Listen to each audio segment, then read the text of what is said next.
Dunyo bu xalqlarning birlashishini unchalik istamaydi. Ular yer xaritasidagi eng keng tarqalgan oilalardan biri.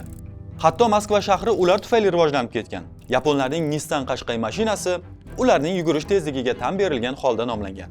Chingizxon davridan toki bugungi Mo'g'ulistonning ham, Xitoyni 3 asr boshqargan manjurlarning rasmiy alfabetlari ham ularniki. Odamlar orasida buyuk Xitoy devori ulardan himoyalanish uchun qurilgani, Kolumb kashf qilgan Amerika hindulari, Yaponlar va Grenlandiyalik tub aholi ham aslida shu etnik guruhga mansub ekanligi haqida gaplar yuradi. Mana shuncha turfa xil ma'lumotlar bir mavzu nuqtasida kesishadi. Turkiylar. Yana bir qiziq va bahsli mavzuni ochmoqchimiz. Mana bu xaritada Arktika muzliklaridan Anadolu sohillarigacha, Sharqiy Turkistondan Bolqongacha, Eron tog'laridan Litvadagi Qaraym jamoalari va Vengriyadagi Qipchoq xalqlarigacha cho'zilgan ulkan turkiy dunyo aks etgan. Ular 40 dan ortiq til, deyarli barcha dinlar va 200 millionlik yirik demografiyani qamrab olgan. Bugun shu haqda gaplashamiz. Nimalar siz uchun yangilik bo'lganini ko'rsatuvni ko'rib bo'lgach, izohda yozib ketarsiz. Har doimgidek katta mavzuni qisqa daqiqalarda oddiy tilda tushuntirishga harakat qilamiz. Sizdan esa qo'llov uchun bitta yoqtirma va bizni doimiy kuzatish uchun sahifamizga obuna kutamiz. Demak, biroz tanaffusdan keyin yana maydonda men Sardorbek Usmoniy.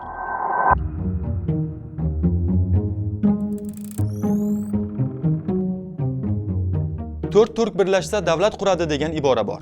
Rostdan ham turkiylar bugungacha 100 dan ortiq katta kichik davlatlari bilan tarixdagi eng ko'p davlatchilik qurgan xalqlardan biri. Turkiy ta'sir arablarnikidek umumjahon diniga, inglizlarnikidek global tilga, xitoylarnikidek milliardlik demografiyaga aylanmadi.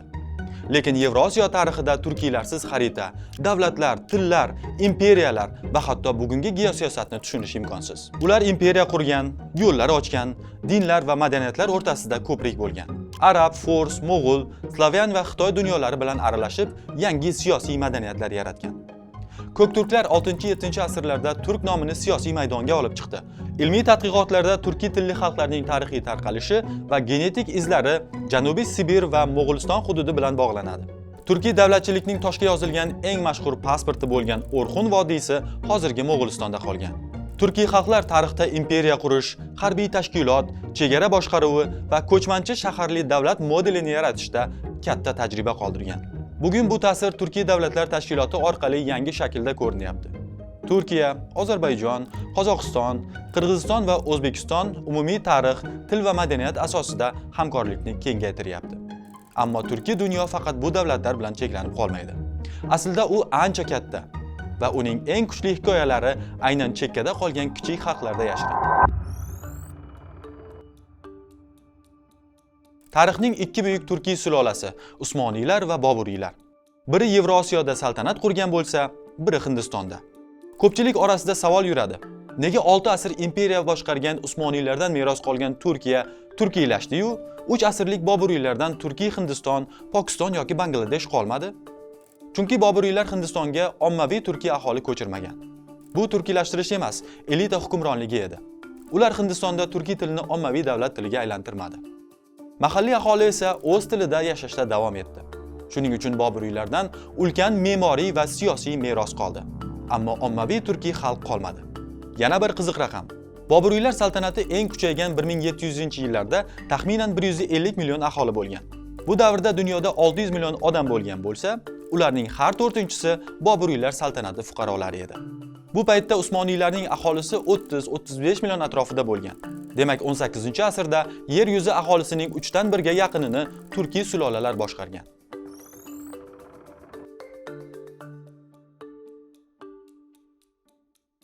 Aslida Moskva Oltin O'rda xoni O'zbekxondan 2-3 asr oldingi manbalarda ham tilga olinadi.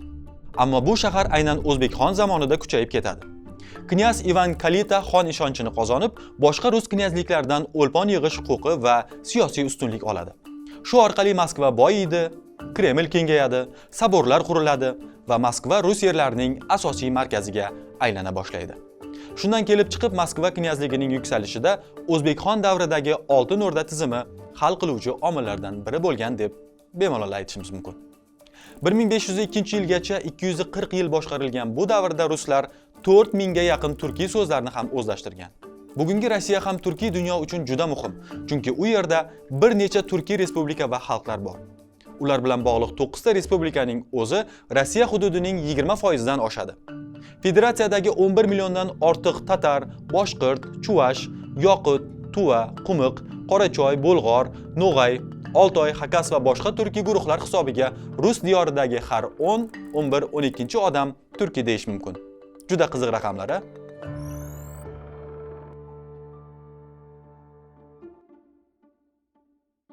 Rossiya tarkibidagi 9 ta Turkiy respublika va ularning 11 milliondan ortiq shu xalqlarga daxldor aholisi bo'lsa, nega u turkiy tilli davlatlarga qo'shilmaydi? Asosiy nozik siyosat mana shu nuqtadan boshlanadi. Agar u bunday qilsa, ichkaridagi xalqlarning tashqi turkiy maydon bilan aloqasini siyosiy jihatdan kuchaytirib qo'ygan bo'ladi. Bu Moskva uchun yoqimli holat emas. Qolaversa, Markaziy Osiyoni o'zining tarixiy ta'sir hududi deb biladigan Rossiya uchun turkiy davlatlar do'stligi bu hududlarda Moskva ta'sirini kamaytirishi mumkin. Rus siyosati uchun o'zini ko'p millatli federatsiya sifatida tanitish qulayroq. Chunki mamlakat identifikatsiyasi baribir rus davlatchiligiga qurilgan.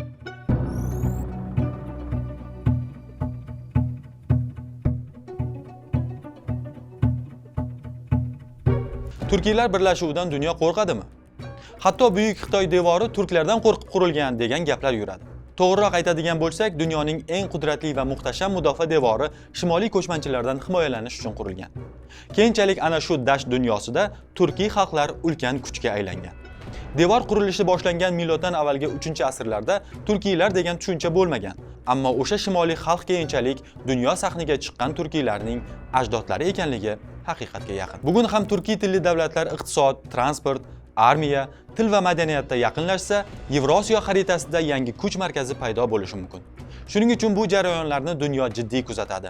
Yangi kuchning paydo bo'lishini tabiiyki boshqalar u qadar xohlayvermaydi.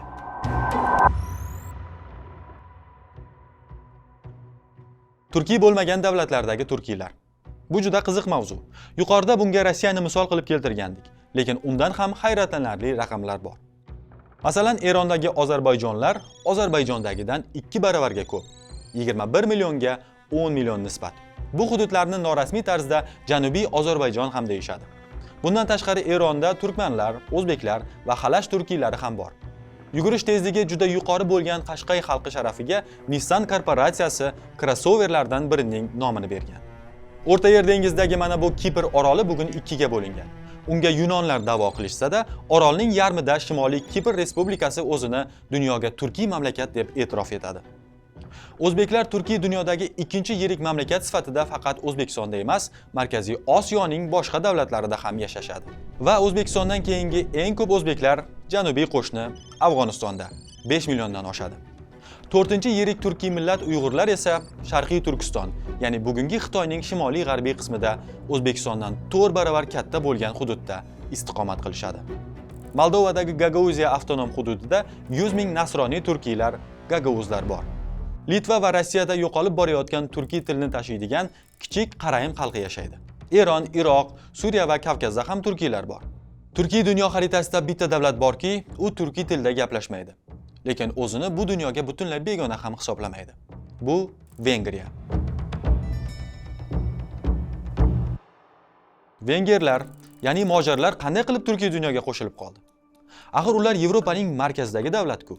Vengerlarning ilk tarixi Karpat tog'laridan emas, Yevrosiyo dashtlaridan boshlanadi. Vizantiya manbalari 10-asrda Karpat havzasiga kirib kelgan venger qabilalarini turklar deb atagan. Olimlar venger tilida qadimgi turkiy qatlamga mansub yuzlab so'zlarni aniqlagan. Bu so'zlar Usmoniylar imperiyasidan emas, undan ancha oldingi Xazarlar, O'g'ir bo'lg'orlar, Qabarlar, Pecheneglar va Qipchoqlar bilan yashagan davrlardan qolgan.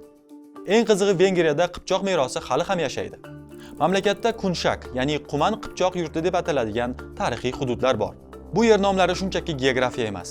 13-asrda Vengriyaga kelib joylashgan Qipchoq qumanlarning tirik xotirasi. Vengriyada turonizm degan butun intellektual siyosiy oqim ham bo'lgan. 19-20-asrlarda venger ziyolilari biz Yevropada yolg'izmiz, tilimiz qo'shnilarimizga o'xshamaydi. Demak, sharqdagi xalqlar bilan qarindoshlik va madaniy yaqinlikni izlashimiz kerak degan g'oyani kuchaytirgan. Hatto venger milliy bezaklari va belgilarida ham turkiy dunyoga yaqin bo'lgan unsurlarni uchratish mumkin. Vengerlar Ural tilli, lekin turkiy dunyo bilan asrlar davomida bog'langan, dasht merosini o'z milliy xotirasida saqlab qolgan Yevropa xalqi. Bugun ham Vengriya turkiy davlatlar tashkilotida kuzatuvchi maqomida. Bu til qarindoshligi emas, tarixiy xotira va geosiyosiy tanlov. Mana bu suratlarda Amerika hindulari va turkiylarning qiyofasi, ramzlari va tillardagi o'xshashliklari aks etgan. Asl grenlandiyaliklarning ham tashqi ko'rinishi Oltoy Sibir turklariga o'xshaydi. Ilmiy jihatdan ularning ham turk ekanligi isbotlanganmi? Bu juda bahsli mavzu. Shimoliy Amerika tub aholisi genetik jihatdan Sibir xalqlariga juda yaqin. Ularning Amerika materikiga migratsiyasi Bering bo'g'ozi orqali bo'lganligi ham inkor etilmaydi. Gap shundaki, bu migratsiya 15-20 ming yillar oldin bo'lganini hisobga olsak, u davrlarda Turkiya degan tushuncha bo'lmagan. Lekin odamlar, tillar va madaniyatlar bu tushunchagacha ham yashagani uchun yuqoridagi da'volarda jon bordek ko'rinadi. Bu mavzu shuning uchun ham haligacha bahsli. Yaponlar bilan ham vaziyat qiziq. Ularning tili Oltoy tillar oilasiga kiradi degan ilmiy qarashlar bor. Tillarda ayrim o'xshash so'zlar ham bor.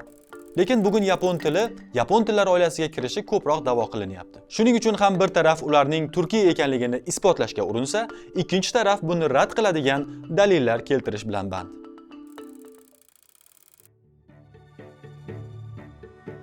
Yana bir muhim ma'lumot. Qadimgi Uyg'ur yozuvi bugun Uyg'urlarning kundalik turmushida ishlatilmaydi. Hozirgi Uyg'ur tili asosan arab grafikasiga asoslangan alifboda yoziladi. Ammo qadimgi Uyg'ur yozuvining merosi yo'qolib ketmagan. U Chingizxon davrida Mo'g'ullar tomonidan qabul qilinib, an'anaviy Mo'g'ul yozuviga asos bo'ldi. Bugun ham u Mo'g'ulistonda qo'llaniladi. Bu zanjir shu yerda ham to'xtamagan. Mo'g'ul yozuvi asosida Manjur yozuvi shakllangan. Manjurlar esa 3 asr Xitoyni Tsin sulolasi nomi bilan boshqargan. Shu davrda Manjur tili va yozuvi imperiyaning davlat til yozuv tizimlaridan biri bo'lgan. Uyg'urlar Markaziy Osiyo tarixida faqat chekkadagi bir xalq emas, balki savodli davlatchilik markazlaridan biri bo'lganini ko'rsatadi. Mo'g'ul imperiyasi dunyoni qilich bilan olgan bo'lsa, uni boshqarishda turkiy Uyg'ur kotiblari va yozuv madaniyati muhim rol o'ynagan. Bugun bu mavzudagi eng muhim dalillarni sanadik. Aslida u haqda o'nlab turkum ko'rsatuvlarda gapirib ham tugata olmaymiz. Shu mavzuda boshqa qiziqarli ma'lumotlarni izohlarda qo'shib ketsangiz, birgalikda uni to'ldirgan bo'lamiz. Yana qaysi mavzularda maydonga chiqishimizni xohlaysiz? Uni ham bildirib keting. Ko'rsatuvni shu yergacha ko'rgan sodiq tomoshabindan albatta yoqtirma kutamiz. Yana maydonda ko'rishguncha.